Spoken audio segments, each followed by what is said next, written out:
Brownsville, Brooklyn is, for people that really don't know, like Brownsville is the section of Brooklyn, or I think Brownsville have the most housing projects in all of Brooklyn, or probably all of America, just in that one little spot. So a lot of different personalities, not much opportunities, or you can't see the opportunities through the down bag of smoke or the gun smoke or whatever's there. I mean, just a hard life, man, just like everywhere else. It's a section of Brooklyn that they hardly mention.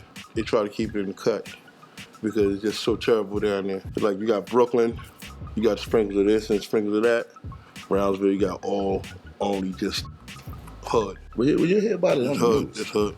You watch the news, you hear about it on the news. Where we come from, our section of Brownsville, the days that we grew up, our generation was just terrible. So that's why we speak about it so raw, because it was just so raw for us. As far as the media goes, like, they don't give us anything, you don't hear anything positive. Put it like this, people don't move to Brownsville. You gotta be born there. Yeah, you know what I mean? Nobody say I'm gonna move to Brownsville. The business side of it, like, you really don't get that out of Brownsville. You get hustle, you get drive, you get ambition, you get that hunger to do better regardless to whatever you fight out of Brownsville. You get that fight out of you. So I wouldn't trade it in either, because, you know, it's really what made us into who we are today. Because, you know, the way we make music, that all came from those blocks, those streets. And as a young kid, when you're growing up in these urban communities, you really actually think that your community is the hardest, you know, neighborhood in the world. You never traveled to Chicago, you never traveled to Detroit.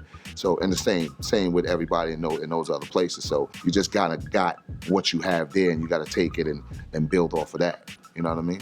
The building we grew up, like, this was the building. All of this was a vacant lot. And this is DR House, the only building on that block. Yeah. And he used to have his music set up in the window. You could hear it through the lot. DR just making beats and shit. DR always been a funky dude. Like, DR used to beatbox way back in the day.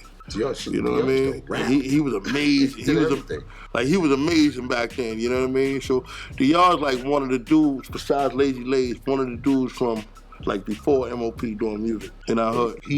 DR is actually a real complete producer. Like, he can do hip hop, he could do pop, he could do R&B, slow shit. Like, he can do rock, he could do everything. He sample, he plays. He plays. Like, he'll actually just play the sample to a T, where it'll even sound like a sample, or sometimes he'll just sample, but he's really, like, he play keys, he does everything. So he's a hell of a producer. Us as artists, we think we need to drink and pop pills, and, you know what I'm saying? We think we need to do all that shit, and we really don't. And I'm my stupid ass thinking it's the tab I took. I'm like, oh shit. Probably if Pun never passed away, I would have always did my whole career Fat Joe the Gangster would have. I wasted a lot of time and a lot of money trying to get down with certain artists, thinking that the feature was gonna take me to the next level.